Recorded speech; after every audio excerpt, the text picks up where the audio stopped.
Kembali ke versi 2 nya atau lanjutannya di video pertama, itu penimbunan asam urat. Kita tahu bersama bahwa asam urat itu berasal dari metabolisme purin. Artinya kalau kita makan makanan yang banyak mengandung purin, maka akan terjadi akumulasi asam urat yang banyak di dalam tubuh.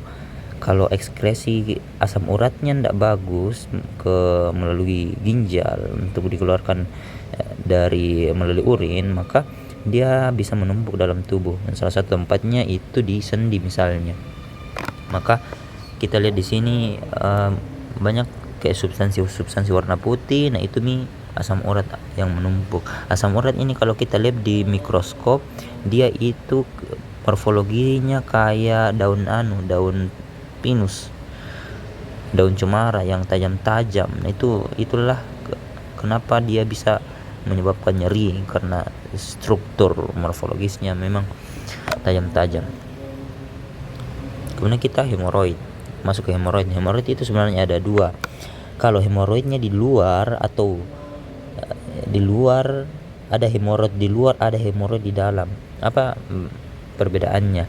Hemoroid eksternal di luar. Hemoroid eksternal itu terjadi apabila yang dilatasi itu plexus hemoroid inferiornya. Kan inferior itu di bagian bawahnya, jadi bagian luar ki. Kalau plexus hemoroid superiornya yang dilatasi, maka dia hemoroid internal. Ada sebenarnya hanya dua saja yang perlu kita yang bisa membedakan hemoroid ini, yaitu epitel yang melapisi hemoroid. Kalau misalnya di hemoroid eksterna ya, kalau epitel di hemoroid eksterna, epitel di situ karena dia di bagian luar, maka dia epitel sel squamous. Ini semua epitel berlapis gepeng karena dia sudah termasuk ke dalam bagian kulit. Berbeda dengan hemoroid interna, karena dia masih bagian dari mukosa lambung, maka dia masih epitel toraks, nanti ada di situ. Jadi terjadi dilatasi di plexus hemoroid inferior pada hemoroid eksternal. Kita lihat di sini ada dilatasi ke pembuluh darahnya. Nah, karena dia dilatasi, maka dia akan diisi oleh massa-massa trombus untuk mencegahnya, namanya kebocoran atau pembekuan darah. Untuk massa-massa trombus, fungsi pembekuan darah. Nah, ini masih epitel berlapis gepeng ya. Berarti ini masih hemoroid eksternal. Nah, bagaimana kalau hemoroid interna? Hemoroid interna tadi saya ulangi, karena dia masih bagian dari saluran traktus gastrointestinal, maka dinding-dinding yang ada pada hemoroid interna itu masih epitel squamous, epitel toraks. Jadi mukosa, dinding mukosa. Nah, kita lihat di sini ada ada plexus yang melalui dilatasi. Nah, ini dilatasi vaskular, artinya plexus hemoroid superiornya itu yang mengalami dilatasi. Kalau plexus hemoroid inferior kan hemoroid eksterna, bukan interna. Ya, itu kalau hemoroid interna. Itu dibedakan plexusnya yang mana dan epitel yang melapisinya apa. Itu yang perlu kita tahu pada hemoroid. Kalau di leiomioma, nah leio itu kita fokusnya pada otot polos. Kalau rhabdo itu otot skelet, kalau leio otot polos. Mioma ada oma, artinya jenis tumornya itu jinak. Sebenarnya ada dua hal yang perlu kita ketahui lagi di leiomioma. Ada dua lagi markernya, yaitu ada proliferasi sel-sel otot polos yang berinti non atipik. Kemudian proliferasi sel-sel spindle dengan kedua ujung yang tumpul. Jadi yang perlu kita garis bawah itu ininya berinti atipik, non atipik padeng, dan kedua ujungnya tumpul. Karena ada lagi kontraindikasinya kalau beda ki. Proliferasi sel otot polos berinti non atipik. Karena dia dibilang leiomioma, mioma di sini artinya jinak, berarti dia berinti non atipik. Karena kalau dia berinti atipik, biasanya itu erat kaitannya dengan tumornya sudah ganas. Nah, penyakitnya di sini leiomioma, bukan leiosarkoma misalnya. Jadi dia intinya itu non atipik. Kemudian sel proliferasi sel spindle yang kedua ujungnya itu tumpul. Kenapa harus kita spesifikkan tumpul? Karena kalau sel spindlenya itu kayak runcing misalnya, maka dia indikasinya bukan ke leiomioma, bukan ke otot polos di uterus, tapi dia indikasinya ke jaringan sel saraf. Jadi begitu maksudnya.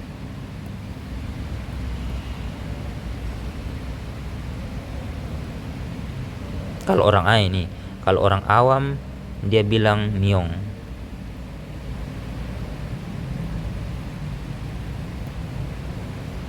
Kira-kira begitu kalau leiomioma.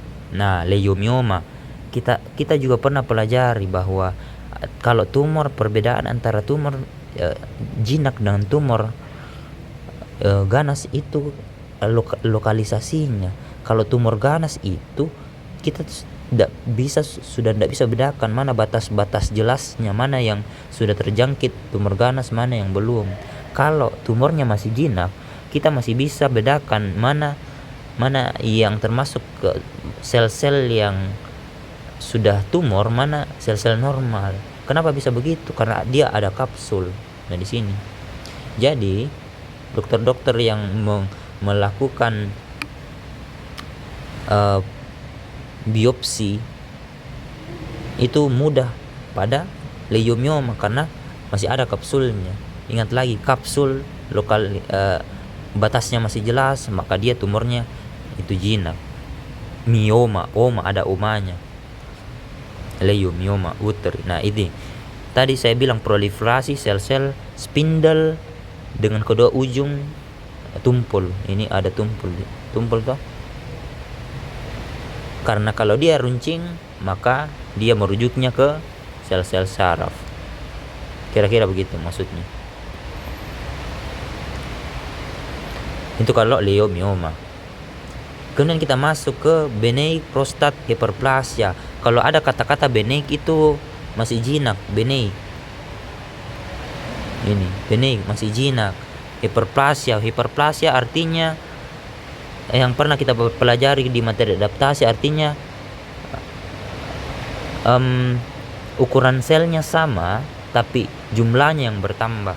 Ada proliferasi dari sel-sel di kelenjar prostat. Ini kalau kondisinya jinak. Bagaimana kalau kondisinya ganas? Maka dia disebut dengan ini, adenokarsinoma prostat. Adenokarsinoma prostat. Tapi kita tidak bahas itu. Kita bahasnya yang jinak saja, yaitu benign prostate hyperplasia. Kalau adenokarsinoma, adeno artinya kelenjar, karsinoma artinya tumornya berasal dari sel-sel epitel apa? Sel-sel epitel kelenjar prostat. Itu versi ganasnya. Tapi kita belajar benign prostate hyperplasia, versi jinaknya. Apa yang perlu kita ketahui di sini? Nah, di PPT itu disajikan bagaimana bentuk prostat yang normal. Kita lihat sel-sel epitel yang ada di samping kelenjar itu, di sel-sel asinusnya itu cuma satu lapis saja. Ini sini sel asinus, sel asinus. Kalau terjadi benign prostate hyperplasia, maka itu terjadi proliferasi sehingga tidak lagi satu lapis sel, jadi dia berubah menjadi berlapis-lapis. Nah, ini juga tunggu dulu, kita pergi ke ini dia berubah menjadi berlapis-lapis. Jadi sudah tidak lagi satu lapis. Misalnya ini lapisan pertama toh, ini ada lagi lapisan kedua, lapisan ketiga, lapisan keempat. Nah, itu salah satu marker dari benign prostate hyperplasia. Kenapa bisa berlapis-lapis? Ya karena hiperplasia, pertambahan jumlah dari sel-sel epitel asinar yang ada. Dan perlu kita ketahui perbedaannya lagi kalau dia jinak dan ganas. Kan ini benign prostate hyperplasia tadi jinak ya. Kalau adenokarsinoma itu yang ganas. Kalau membran basalisnya masih intak, ini kita bisa lihat membran basalnya masih intak ini. Yang ini. Tunggu dulu. Yang ini. Nah, yang ini. Membran basalnya masih intak, masih bagus. Apa artinya? Artinya tidak ada infiltrasi. Kalau teman-teman pelajari dengan bagus-bagus perbedaannya antara tumor jinak sama ganas, infiltrasi itu hanya terjadi pada tumor ganas karena dia mau metastasis ke tempat lain. Jadi infiltrasi dulu masuk ke limfatik mengalirkan masuk pergi ke organ-organ lain atau daerah lain. Nah, karena dia jinak, tidak ada invasi, tidak ada metastasis, jadi membran basalnya masih intak, masih bagus membran basalnya. Itu salah satu marker dari adanya tumor jinak.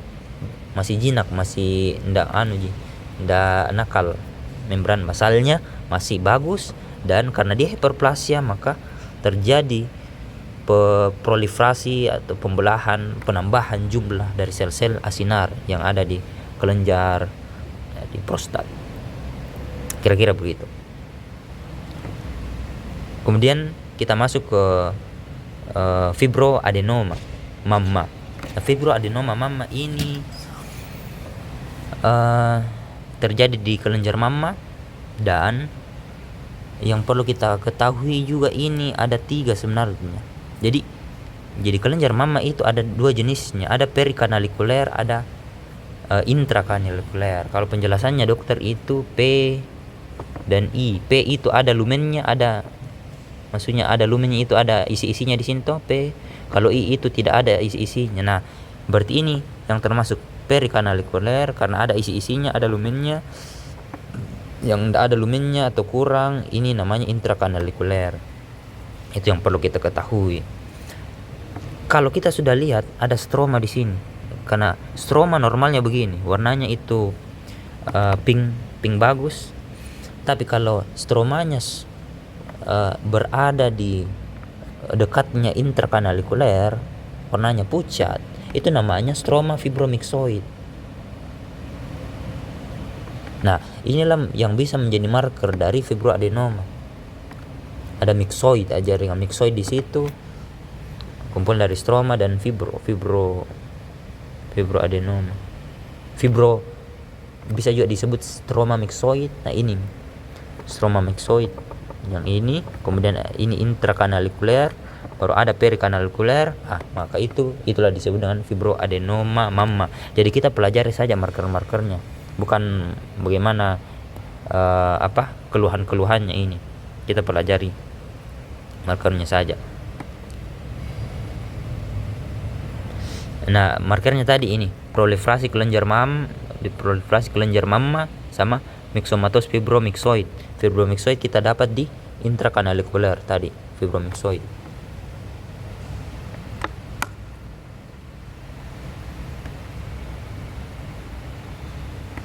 Ini warna pink yang normal, kalau yang fibromyxoid ini yang pucat-pucatnya.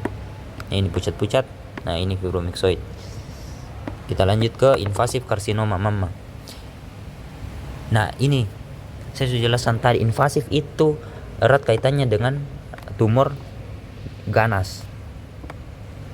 Nah, jadi tidak wajar heran kalau dia ada karsinoma di sini. Karsinoma artinya dia tumornya jinak dan berasal dari epitel dan mamma. Karsinoma. Kalau kita lihat di sini, maka itu sel-sel tumornya sudah sangat ganas karena bentuknya itu sudah kayak abstrak nih. Nah, ini penjelasannya dokter. Inti yang atipik tadi kan di mana tadi itu yang inti atipik. Kalau intinya atipik, misalnya tadi non atipik, misalnya tadi leiomyoma, non atipik artinya dia masih jinak biasanya ya pada umumnya, jadi tidak selalu begitu. Dan kalau dia inti atipik maka dia biasanya menunjukkan keadaan yang ganas, namun pada kondisi tertentu misalnya ada radang yang banyak di sekitarnya, maka dia bisa saja bukan merupakan tumor yang ganas kalau dia inti atipik. Itu kondisi tertentu saja. Nah, bagaimana invasif karsinoma mama? Ini saya bilang tadi, ini bentuk kelenjarnya itu ini satu kelenjar, ini satu kelenjar. Jadi bentuk kelenjarnya itu sudah tidak beraturan. Apa yang perlu kita ketahui di invasif karsinoma mama? Sebenarnya ada 4. Dan ini merupakan ciri-ciri yang bisa kita temui kayaknya secara umum di sel-sel ganas. Apa ciri-cirinya? Pertama, inti atipik, sudah kita bahas tadi. Kemudian inti pleomorfik menurut saya secara umum juga bisa kita ketemui di jaringan tumor yang ganas. Pleomorfik artinya bentuknya itu tidak beraturan nih.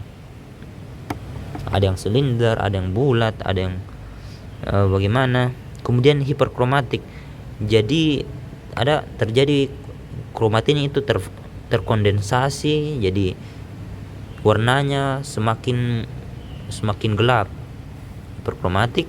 Kemudian 4, nukleoli prominent. Nukleoli itu pada sel yang normal seharusnya tidak terlihat, namun pada invasif karsinoma mama nukleoli itu bisa terlihat. Nah, ini yang dimaksud nukleoli yang warna biru-biru bagaimana begitu. Yang ini ya. Nah, itu yang dimaksud nukleoli prominent. Dan mitosisnya atipik. Apa maksudnya mitosis atipik? Kan ada itu metafase, anafase, telofase. Jadi pada tahap, kalau saya tidak salah, anafase, jadi ada penarikan kedua kutub yang berlawanan. Mereka ndak pergi ke dua kutub berlawan tersebut, mereka pergi ke kutub-kutub yang tidak jelas. Jadi tidak terkontrol kemana penarikannya. Nah, itu yang dimaksud dengan mitosis atipik. Jadi ada 5 marker dari invasif karsinoma mama. Inti yang atipik, mitosis yang atipik, hiperkromatik, pleomorfik, dan nukleoli yang prominent. Nukleoli prominent maksudnya nukleolinya bisa terlihat. Itu kalau invasif karsinoma mama. Kemudian masuk adenokarsinoma kolon. Adeno artinya kelenjar, karsinoma keganasan sel-sel epitel yang ada di kolon. Artinya ada keganasan sel-sel epitel kelenjar yang ada di kolon. Ini kalau secara histologinya kita masuk ya. Nah, ini salah satu bentuk, kan ini masih kelenjar-kelenjar yang normal. Tapi kalau ini kita lihat bagian sini, itu epitel kelenjarnya itu sudah masuk ke dalam tahap atau adenokarsinoma, sudah masuk di situ bentuknya adenokarsinoma di situ. Apa yang perlu kita ketahui di adenokarsinoma kolon? Sebenarnya sama ya tadi, karena sama-sama karsinoma. Pertama itu ada tentunya inti selnya atipik, kemudian nukleolinya prominent. Nah, ini kita bisa lihat lagi nukleinya yang ini, yang ada itu titik-titik biru. Nah, itu nukleoli prominent. Kemudian mitosisnya atipik, penarikannya tidak kedua kutub yang berlawanan ke lain-lain. Yang ini mitosis atipik, yang ini nukleoli prominent. Nah, ini saya sudah jelas singgung tadi, kalau karsinoma artinya tumornya ganas artinya batasnya tidak jelas. Polaritasnya kaca, artinya batas-batas antara dinding selnya itu sudah tidak jelas karena terjadi mungkin pleomorfik, bentuk-bentuknya sudah tidak normal lagi, berbagai macam bentuknya kalau adenokarsinoma kolon. Nah, apa bedanya dengan adenokarsinoma mucinosum kolon? Ini kalau dia adenokarsinoma mucinosum kolon, dia ada musin poolnya. Jadi ada kolam musin yang ada yang di sini, di dalam kelenjarnya ada musin yang banyak belum menjadi kolam, dan sel ganasnya itu floating artinya mengambang. Nah, jadi sel-sel ganasnya ada di dalam musin pool. Itu J2 kalau adenokarsinoma mucinosum kolon. Jadi ada musin poolnya, kemudian sel-sel ganasnya floating atau mengambang. Kemudian ini perbedaan kalau jinak benign sama malignan ganas. Apa perbedaannya?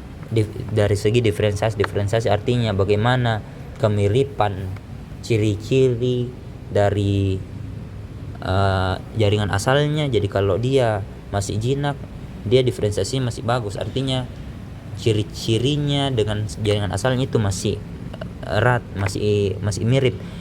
Kalau dia ganas, diferensiasinya itu kurang, lack of differentiation di sini bahasanya, atau bahkan tidak ada diferensiasi.